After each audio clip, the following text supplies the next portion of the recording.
Alrighty,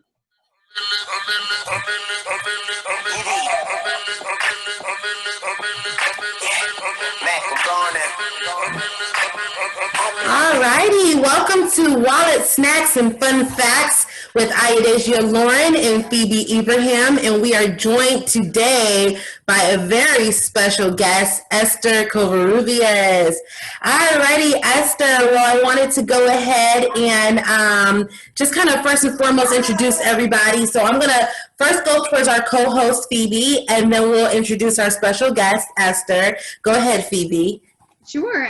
Thanks so much, Ideja. I'm excited to just kick this off. I'm so excited about just sharing just great nuggets with people. My name is Phoebe Ibrahim. I'm a regional vice president with a financial firm, and I predominantly work out of Houston, Texas, but really all over the U.S. And I'm just so passionate about helping educate families. Really, there's a lot of injustice, and when it comes to the financial industry, and a lot of people, there are things that they don't know, and knowledge is power. And so we just want to empower people through knowledge. So I'm excited to be with you. Awesome. So definitely we're going to be talking about wallet snacks, which is why Phoebe is the financial guru on here, as well as myself. I'm Ayadesia Lauren, also regional vice president with the financial firm working out of Buffalo, New York, but also around the U.S. as well. And I'm super empowered and just excited to share with what we do, because I've lived it. I've lived seeing a parent, retire, go back to work. I've seen people get laid off. I have the grandfather that needs help and extra care when it comes to his health, because he's elderly. And so I know how important finances is to a family as they grow. And so I definitely believe that the content that we're going to be sharing with you all is going to really help your family should you choose to use it. But then we have some fun facts as well. And today we have the awesome Ester Covarrubias to share her fun facts with you. I want to definitely tell you a little bit about Ester, because not only is she a dear friend of mine who I absolutely love and adore, but she is a Mexican-American entrepreneur living in Paris. Wish we all could live in Paris, right? Living in Paris.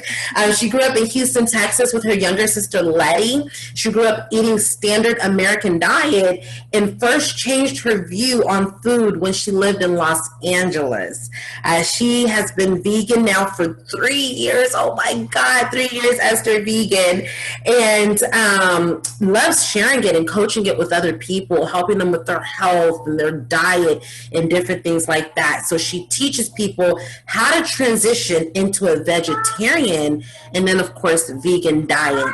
So, Esther, thank you so much for joining us today. Go ahead and tell us a little bit about what you do. Yes, of course. Thank you for having me. Very happy to see both of you. I love and appreciate you so much. So thank you for having me on the show. Yes, so I am a health coach based here in Paris, France.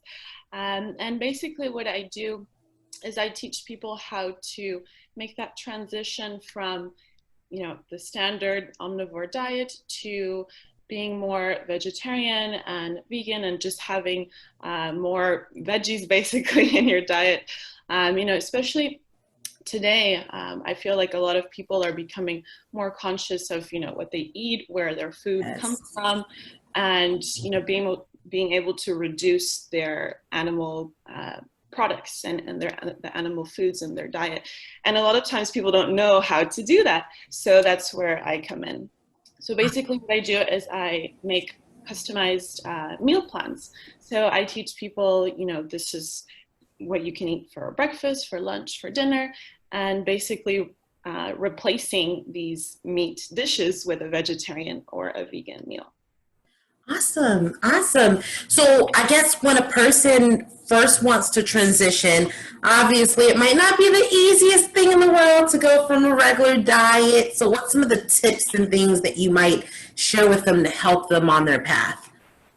Yeah, so the first thing I would say is to have a why, right? Just like in most things, to have a goal as to why you want to transition into this type of diet. Because a lot of the times, if people do it, just for the trend, or just, because your friend is doing it, so, you know, it's kind of working for her, so maybe I'll try it.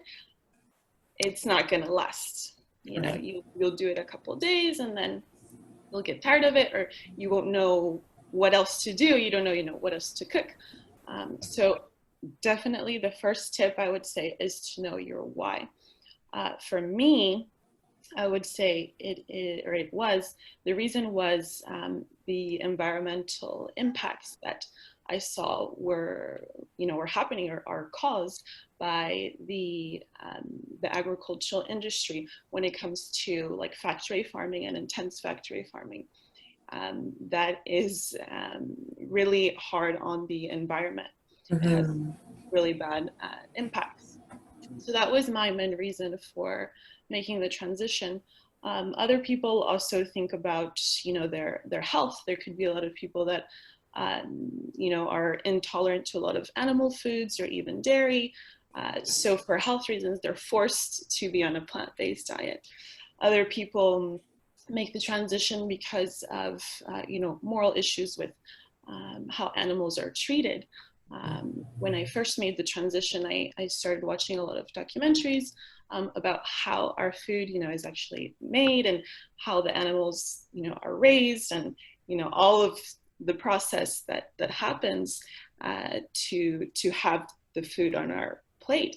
So when you see that, you become aware of, you know, the animal's life, and, you know, when you see that the animal is not being treated correctly and, you know, suffering, and, you know, a lot of the times they are, you know, cramped up in little cages and just horrible living conditions. You know, you think twice about, you know, eating some of the animal products when you've seen that, because, you know, the images are very strong, so that can definitely make an impact on people too. So yeah, I would say, so find out your why, and then once you do, have a plan, and stick to your plan. And stick to the plan. Okay. Phoebe, is there anything that you would like to add or ask? Great. It's great. I mean, I think it's just so interesting. I think one of the questions that I think most of the time people have is how to incorporate more protein in a vegan diet.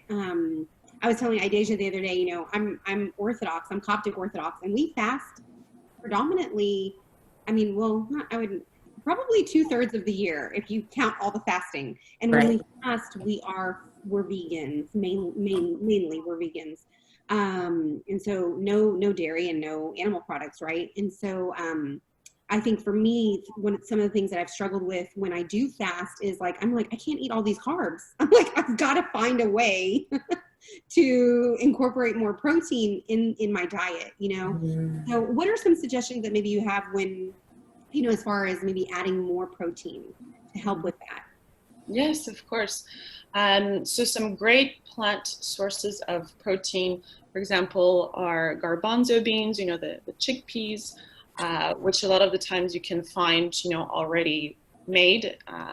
So that's a great source. Also lentils are a great source. Spinach is a great source. Pumpkin seeds, believe it or not, but 100 grams of pumpkin seeds is the same amount of protein as 100 grams of meat. Which is crazy. And not only that, but it's a cleaner protein. You know, there's no cholesterol, there's no, you know, bad fat. So pumpkin seeds are actually a great source. So when I eat that bag of pumpkin seeds, I'm on my way. Yes, you have your 100 grams and you have your portion of protein for the day. Yes. Okay. Awesome. I also wanted to ask, because I know that obviously people want to know like some recipes, different things like that. Are you cooking right now? Do you have a storefront? Is there anything you want to tell us about what you got going on?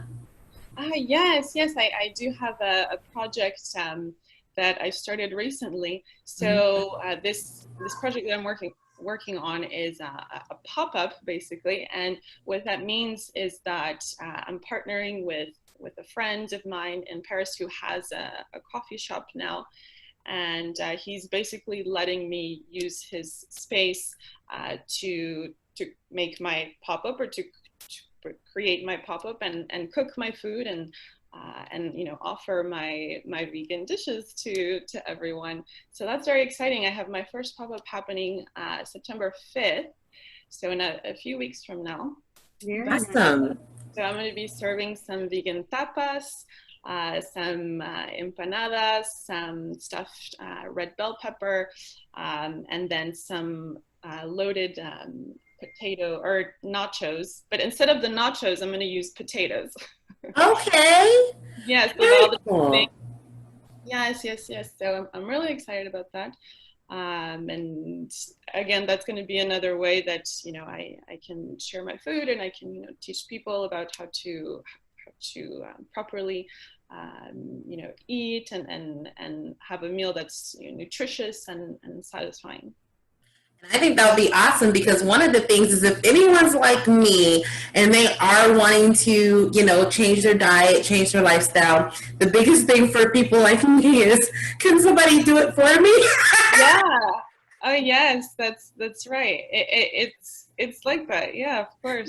So to be able to come by and see you. So how can people reach you, Esther? If anyone wants to know more about, how to transition, if they want to know more about where to find your food, or just how to get in contact with you, how is it that they might be able to reach you? Yes, so through my social media. So I have 2 Facebook pages. My first Facebook page is Planting Seeds Nutrition. That site or that page is really dedicated to the menus that helping people make that transition, and me giving them advice and basically helping them with replacing their meals with more plant-based meals. So that is through Planting Seeds Nutrition on Facebook. You can just type it in and the page will come right up. And then as far as the pop-up, if you want to see more information or just follow the event, that page is Happy Foods on Facebook. You can just type in Happy Foods Paris and you'll see the social media. Awesome. So I just wanted to share with you all that, of course, Esther does know exactly what she's talking about. Very beautiful friend. And of course, we always want to say, well, how can she tell us a little bit about who we are? But this is Esther, you all. She's more than just a beautiful face. She's definitely smart, intelligent woman. But definitely you can see her body is something that she definitely takes care of. And if you want to get health tips, you want to know more about how to eat properly, then you know that you're going to a credible source because she does definitely take care of herself. Phoebe, is there anything you want to add before we definitely let Esther, go for the day? I wanted to say thank you again, Esther. It's always good seeing you, and I really appreciate your time and plugging in and giving us your information. So I look forward to learning more about about vegan foods through your Facebook pages. Yes, I will definitely be following you and watching you on your way. I'm so excited for you. It's always a pleasure to, of course, be in contact with you and just really just see your next steps, Esther. It's going to be great. I love it. So you guys can definitely reach out to her on her Facebook page, as she mentioned, Happy Foods Paris, right? Happy Foods Paris, so that you can be able to connect with her. Thank you so much for your time, Esther.